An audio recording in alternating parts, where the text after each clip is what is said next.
The night the cops showed up, the argument had already hit a fever pitch. I was screaming accusations about her late nights, the mysterious charges on our joint account, the perfume that wasn't mine lingering in our hallway.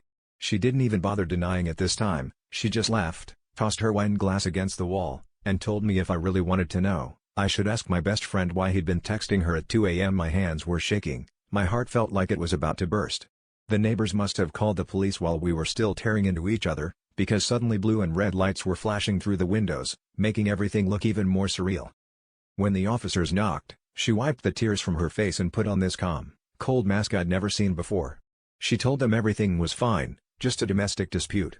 But then, almost as an afterthought, like she was bored, she turned to me and said, "You know what? Tell them we're not even married." Because we're not. I looked at her, stunned.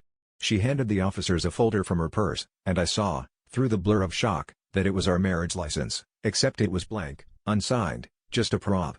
My knees nearly buckled. All those years, the wedding, the rings, the promises, none of it was real. The cops left, satisfied there was no crime. She walked past me, heels clicking, and started packing a bag. I tried to wrap my mind around it while she calmly called an Uber. She'd been cheating, sure, but this was something else. The woman I thought I knew, the life I thought we'd built, it was all a lie.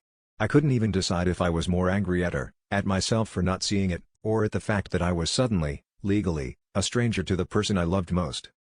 As the car took her away, I was left standing in the wreckage of my living room and my life, realizing the truth. I'd been clinging to the idea of us out of fear. Not love, not happiness, just the terror of being alone. Maybe she'd known that from the start. Maybe that's why she never bothered to make it official. The real betrayal wasn't her infidelity, or the fake marriage, it was how easily I'd let myself disappear inside someone else's lie.